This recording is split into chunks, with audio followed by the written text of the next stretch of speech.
यह इतिहास हिंदी साहित्य के किसी भी विद्यार्थी के लिए अत्यंत महत्वपूर्ण है, क्योंकि जैसा कि इसके शीर्षक से ही पता है कि हिंदी साहित्य का यह सरल इतिहास है।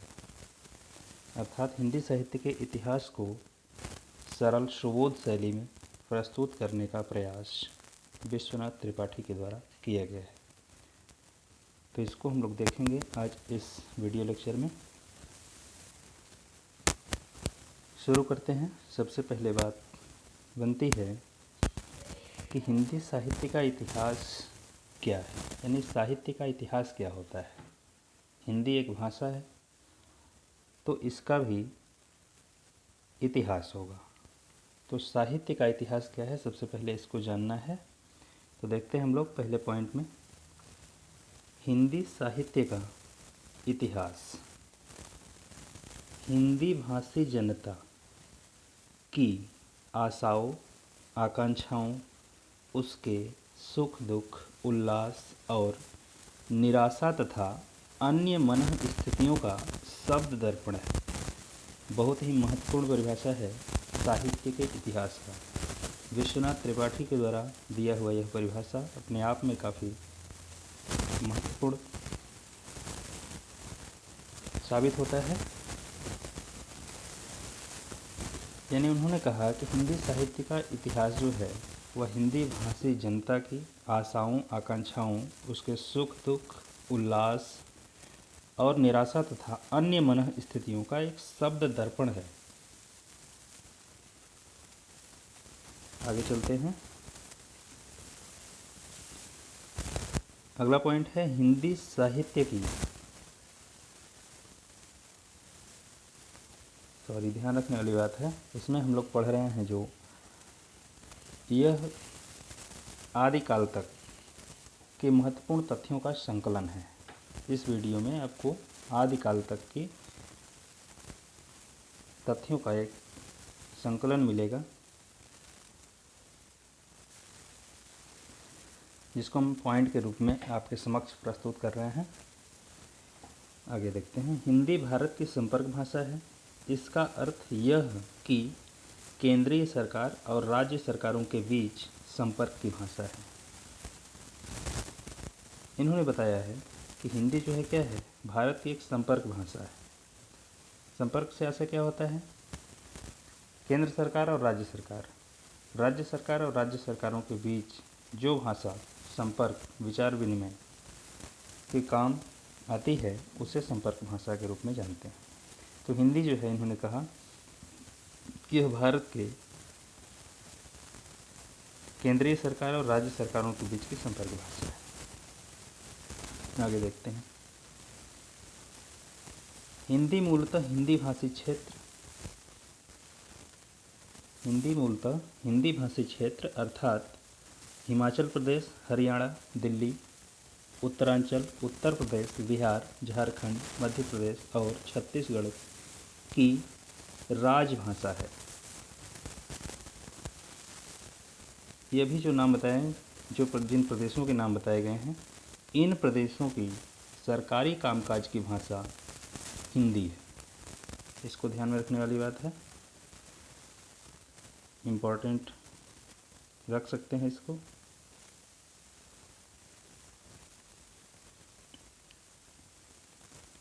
आगे देखते हैं। आज की मानक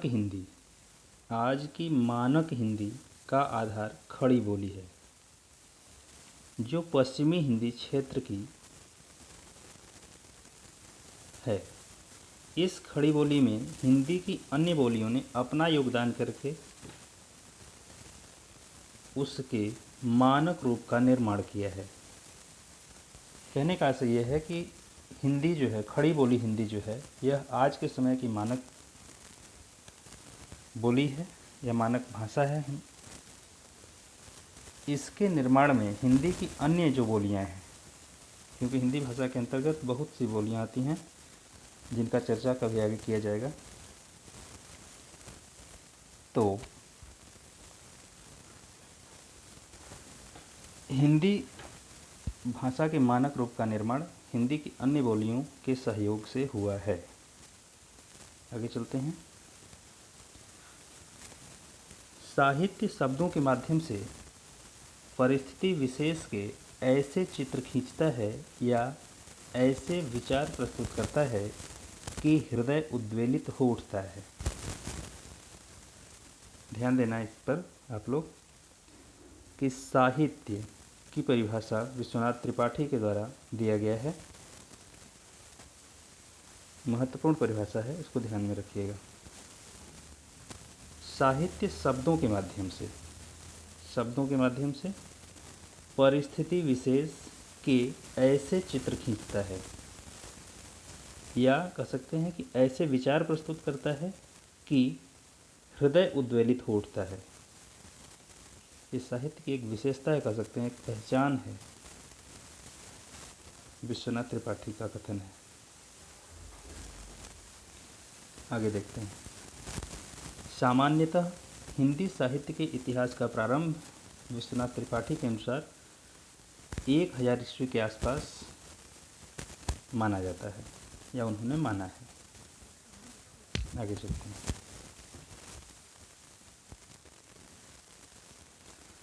अपभ्रंश में क्षतिपूरक दीर्घीकरण, परसर्गों के प्रयोग की अधिकता और तत्सम शब्दों के पुनर्प्रचलन की प्रवृत्तियां आ जाने पर उसका विकास पुरानी हिंदी के रूप में हुआ। यानी इन्होंने इसमें ये बताने का प्रयास किया है कि अपभ्रंश से हिंदी किस प्रकार से परिवर्तित हुई है या बदली है। तो कहते हैं कि अपभ्रंश में क्षतिपूरक दीर्घीकरण, परसर्गों के प्रयोग की अधिकता, तीसरी बात है तत्सम शब्दों के पुनर्प्रचलन की प्रवृत्ति। ये 3 तत्वों के आ जाने से अपभ्रंश का विकास पुरानी हिंदी में हो जाता है। आगे चलते हैं। आचार्य रामचंद्र शुक्ल ने प्रधान साहित्यिक प्रवृत्तियों को विभिन्न कालखंडों के नामकरण का आधार माना है।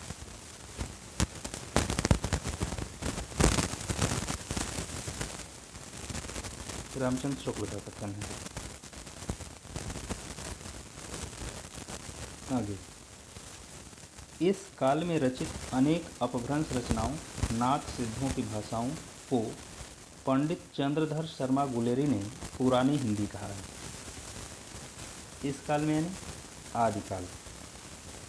आदिकाल में जो अपभ्रंश की रचनाएं हैं, नाथों की रचनाएं, सिद्धों की रचनाएं, इनकी भाषा को पंडित चंद्रधर शर्मा गुलेरी ने पुरानी हिंदी कहा है।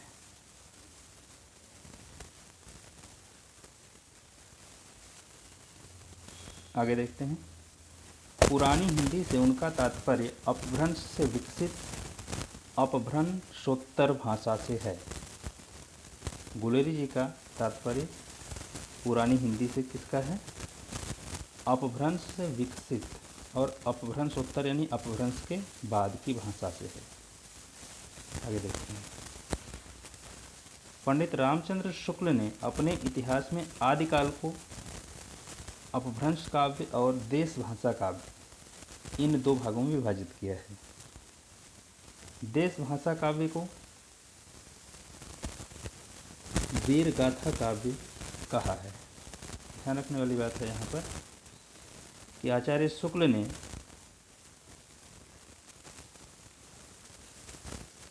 देश भाषा काव्य को वीर गाथा काव्य कहा है।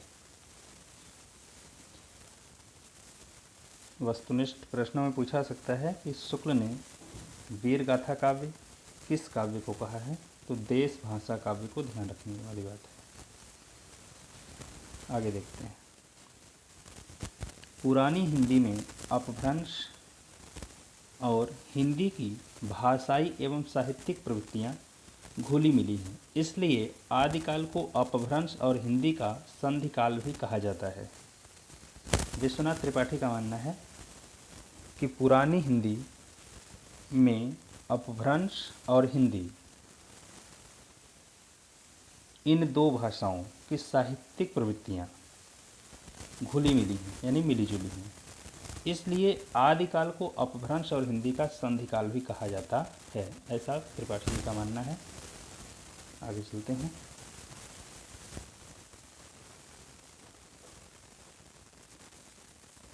देखिए महत्वपूर्ण पॉइंट है, आदिकाल विविध और परस्पर विरोधी प्रवृत्तियों का काल है।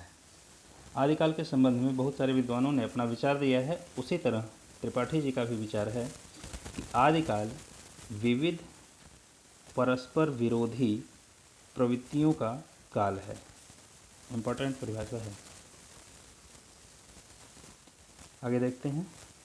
अपभ्रंश के केचुल को छोड़ती हुई हिंदी भी अपना रूप ग्रहण कर रही थी।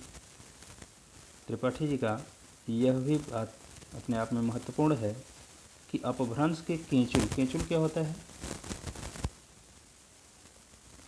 केचुल का संबंध प्रमुख रूप से आप देखेंगे तो सांप से जुड़ा हुआ है, जो एक समय के बाद वह अपने बाहरी या कह सकते हैं ऊपरी आवरण को छोड़ता है। उसी प्रकार अपभ्रंश भाषा के संबंध में भी इन्होंने कहा कि अपभ्रंश के केचुल को छोड़ती हुई भाषा जो है वह अपभ्रंश रूपी केचुल को छोड़ती हुई हिंदी के रूप में अपना स्वरूप ग्रहण कर रही थी। आगे देखते हैं। फिर लिखते हैं कि आदिकाल का हिंदी साहित्य अनेक बोलियों का साहित्य प्रतीत होता है। त्रिपाठी जी का मानना है कि आदिकाल का जो हिंदी साहित्य है वह एक बोलियों का साहित्य नहीं है, बल्कि अनेक बोलियों का साहित्य है। अर्थात उसमें एक बोली में साहित्य नहीं लिखा गया, बल्कि एक से अधिक बोलियों में आदिकाल में साहित्य सर्जना हुई है। इसलिए कहा कि आदिकाल का हिंदी साहित्य अनेक बोलियों का साहित्य है। आगे देखते हैं। आगे कह रहे हैं कि इस्लाम का प्रवेश हो चुका था।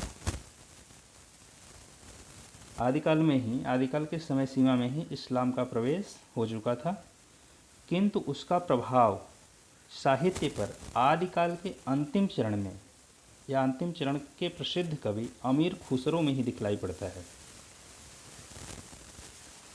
या ये कहा जा सकता है कि इस्लाम का जो प्रभाव है वह आदिकाल में कहाँ से दिखलाई पड़ता है, कहाँ से प्रभावित रचनाएं मिलती हैं। यह कहा जा सकता है कि अमीर खुसरो, जो कि आदिकाल के महत्वपूर्ण कवियों में गिने जाते हैं, उनकी रचना पर इस्लाम का प्रभाव प्रमुख रूप से दिखलाई पड़ता है, जो आदिकाल के अंतिम चरण में गिने जाते हैं। आगे देखते हैं। फिर इन्होंने कहा कि संदेश रासक का रचनाकार अद्दहमाण या अब्दुल रहमान, अपने नाम से यह इस्लाम धर्मावलंबी ज्ञात होता है, किंतु उसकी रचना पर इस्लाम का प्रभाव न के बराबर है।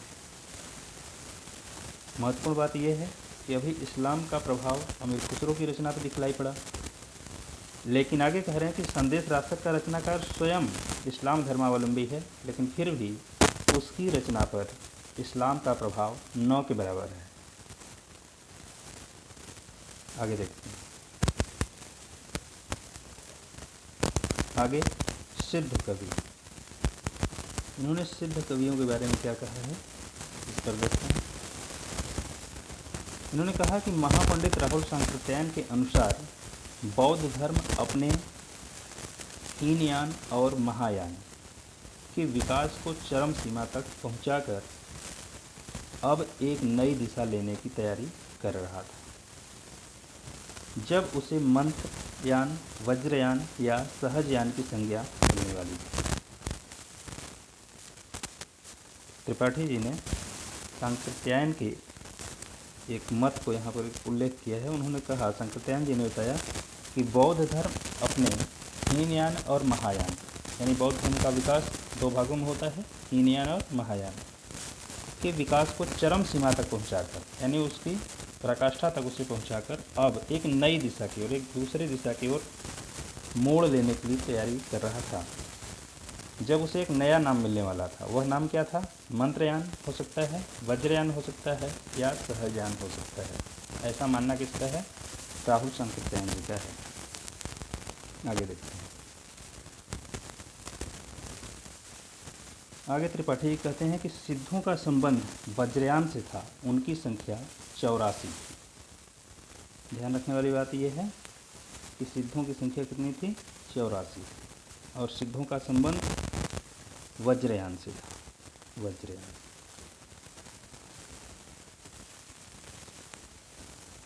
आगे देखते हैं। प्रथम सिद्ध सरापा 8वीं शताब्दी। उनका समय कब था? 8वीं शताब्दी। सिद्धों में सबसे पहले नंबर पर गिने जाते हैं सरापा, जिनका समय 8वीं शताब्दी। इनके बारे में कहा गया कि ये सहज जीवन पर अधिक बल देते थे। सरापा सहज जीवन पर अधिक बल देते थे। इन्हें सहज ज्ञान का प्रवर्तक भी कहा गया।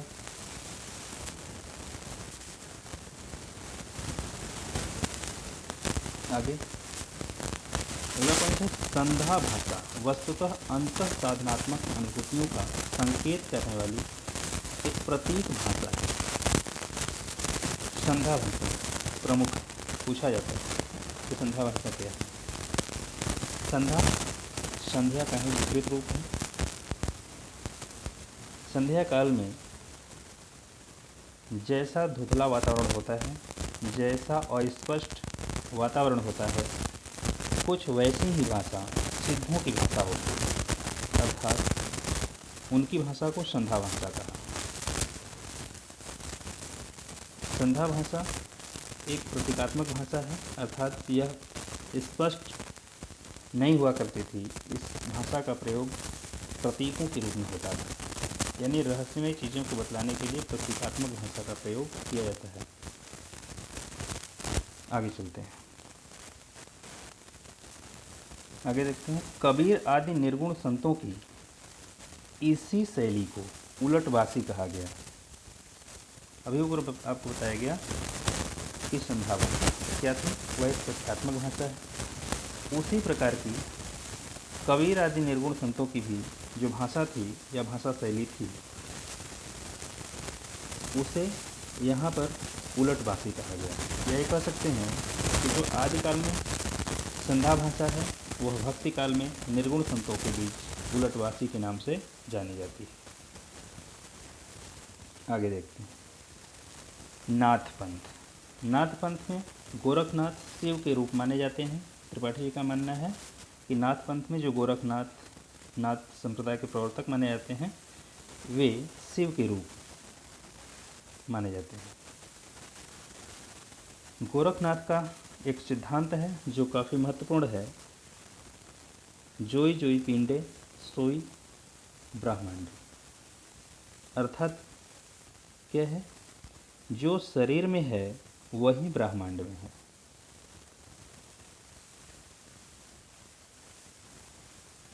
आगे चलते हैं। गोरखनाथ मत्स्येंद्रनाथ या मच्छंदरनाथ की शिष्य थे, वहीं मच्छंदरनाथ जलंधर के शिष्य थे। यहाँ पर एक शिष्य परंपरा आपको दिखाई दे रही है कि गोरखनाथ के गुरु कौन थे? मत्स्येंद्रनाथ। मत्स्येंद्रनाथ को मच्छंदरनाथ भी कहते हैं, और मच्छंदरनाथ या मत्स्येंद्रनाथ के गुरु कौन थे? जलंधर। ठीक। अब देखते हैं कि गोरखनाथ का समय। गोरखनाथ का समय राहुल सांकृत्यायन ने 10वीं शताब्दी माना है। आदिकाल पर बहुत ज़्यादा काम किया है राहुल सांकृत्यायन ने।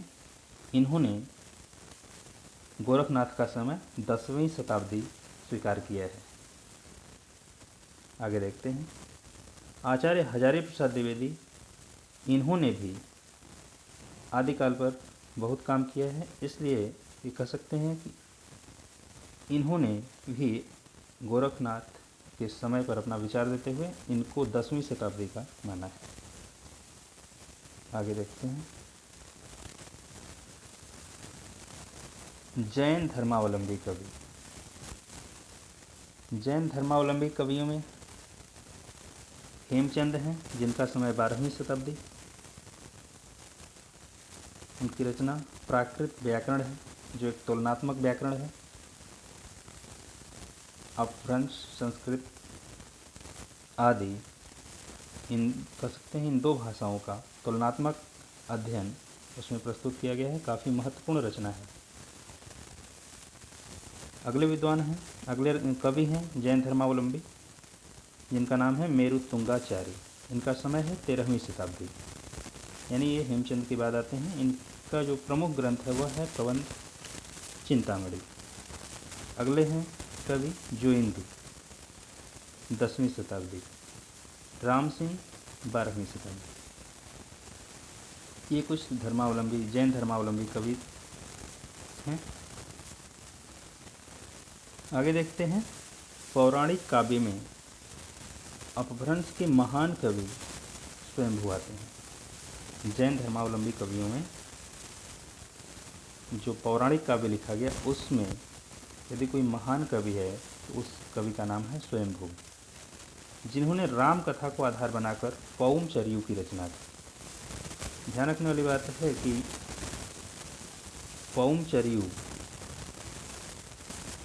किस पर आधारित कथा है? तो राम कथा, अर्थात पौमचर्यु में राम कथा वर्णित है, इतना ध्यान रखना है। पौमचर्यु में राम कथा वर्णित है, ध्यान रखिएगा, ये महत्वपूर्ण चीज़ है यहाँ। आगे देखते हैं, स्वयंभू 8वीं शताब्दी के कवि हैं। स्वयंभू 8वीं शताब्दी के कवि हैं। इस कवि को किस विद्वान ने हिंदी का पहला कवि माना है? इस प्रश्न का उत्तर आप लोग कमेंट में देंगे। आगे देखते हैं, पुष्पदंत 10वीं शताब्दी के कवि हैं। ये भी जैन धर्मावलंबी ही थे। आगे चलते हैं, कनकामर मुनि 11वीं शताब्दी, इनकी रचना करकंड चरित अधिक प्रसिद्ध है। कनकामर मुनि की रचना करकंड चरित, ये विद्वान हैं, कवि हैं, ये इनकी रचना है। धनपाल 10वीं शताब्दी, जैसा कि आप सभी परिचित होंगे, इनसे नाम सुना होगा। इनके प्रसिद्ध ग्रंथ का नाम है भविष्यत कहा। अगली जो महत्वपूर्ण चीज़ है वह ये है कि प्राकृत पैंगलम का संकलन 14वीं शताब्दी में होता है और इसके संकलनकर्ता कौन थे? लक्ष्मीधर थे। यानी किसी व्यक्ति की मौलिक रचना न होकर के एक संकलन है, जिसके संकलनकर्ता के रूप में लक्ष्मीधर का नाम आता है। समय है 14वीं शताब्दी। ग्रंथ है प्राकृत पैंगलम। ठीक है, आगे देखते हैं, संदेश रासक। संदेश रासक किसकी रचना है? अब्दुल रहमान या अद्दहमार। संदेश रासक 3 प्रक्रमों में विभाजित है, 3 प्रक्रम, और यह 223 छंदों का एक संदेश काव्य है। ध्यान रखने वाली बात सबसे महत्वपूर्ण कि संदेश रासक 3 प्रक्रमों में विभाजित है और 3 प्रक्रम में मिलाकर के कुल 223 छंद हैं और यह एक संदेश काव्य है। संदेश काव्य, 3 महत्वपूर्ण बातें। आचार्य रामचंद्र शुक्ल ने आदिकाल के तृतीय प्रकरण को वीरगाथा काव्य कहा है।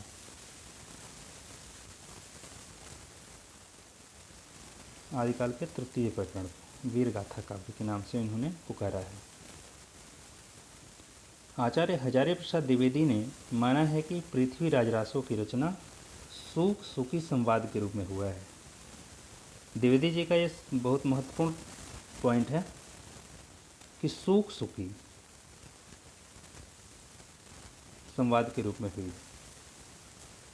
यानी वह कथा सूक और सुकी के मध्य पहले शुरू होती है, फिर वहाँ से इसका विस्तार होता है। ऐसा मानना है आचार्य हजारी प्रसाद द्विवेदी। आगे देखते हैं, माता प्रसाद गुप्त ने महत्वपूर्ण, IMP लगा लीजिएगा, माता प्रसाद गुप्त ने रासों के 4 पाठ, रासों यानी पृथ्वीराज रासों के 4 पाठ बताए हैं। कौन कौन? बृहत्तम पहला, दूसरा बृहत, तीसरा लघु तथा चौथा लघुतम। इनमें से अर्थात इन चारों में से लघुतम पाठ को रासों का मूल रूप माना है, यानी ये मूल है। बाकी क्या हैं? प्रक्षिप्त हैं, यानी उसमें कुछ अन्य कवियों ने, लोगों ने भी कुछ तत्व जोड़े हैं, कुछ छंद जोड़े हैं। तो ध्यान रखने वाली बात है कि माता प्रसाद गुप्त ने पृथ्वीराज रासों के लघुतम पाठ को ही मूल माना है या मूल रूप माना है। ठीक है, आगे चलते हैं। विशलदेव रासों के रचनाकार का नाम क्या है? नरपतिनाल है। विशलदेव रासों के रचनाकार का नाम नरपतिनाल है। आगे देखते हैं। विशलदेव रासों में शाकंभरी नरेश विशलदेव, शाकंभरी नरेश कौन थे? विशलदेव थे। और भोज परमार की पुत्री कौन थी? राजमती। ठीक, यानी ये कह सकते हैं कि विशलदेव और राजमती, इन दोनों के विवाह, वियोग और पुनर्मिलन का वर्णन है और यह एक श्रृंगारिक काव्य है। वाली बात यह है कि विशलदेव रासों के रचनाकार कौन थे? नरपतिनाल थे। इन्होंने एक श्रृंगारिक काव्य लिखा जिसका नायक विशलदेव, नायिका राजमती, और इसमें किसका वर्णन है? तो इसमें इन दोनों के विवाह का, वियोग का और पुनर्मिलन का कथा वर्णित। आगे देखते हैं। विशलदेव रासों में हिंदी काव्य में प्रयुक्त, विशलदेव रासों में हिंदी काव्य में प्रयुक्त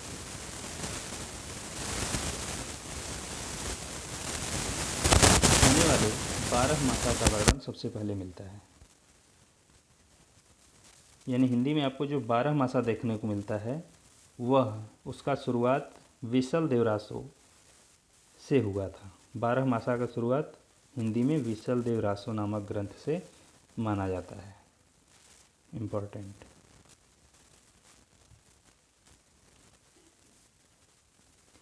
आगे देखते हैं।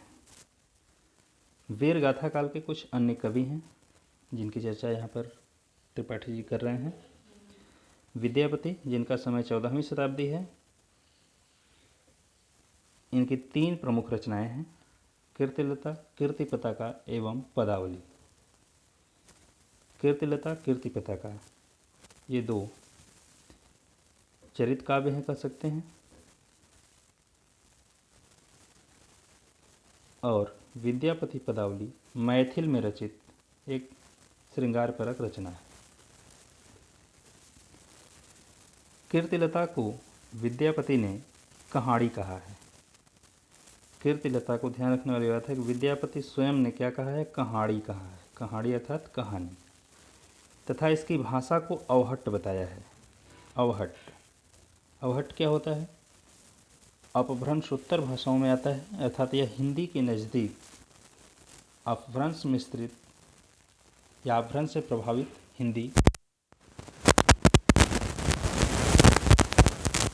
अवहट्ट यानी देसी भाषा, मैथिल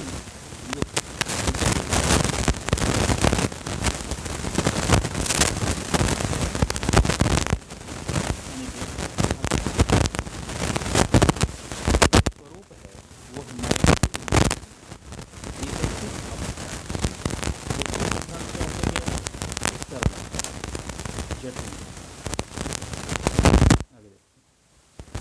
वस्तुतः जयदेव का गीत गोविंद, विद्यापति का और सूरदास का सूरसागर एक ही कोटि की रचना है।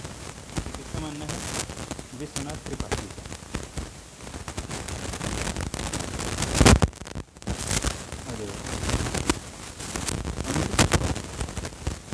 आदिकाल से मैंने बताया था, उनकी चर्चा हुई थी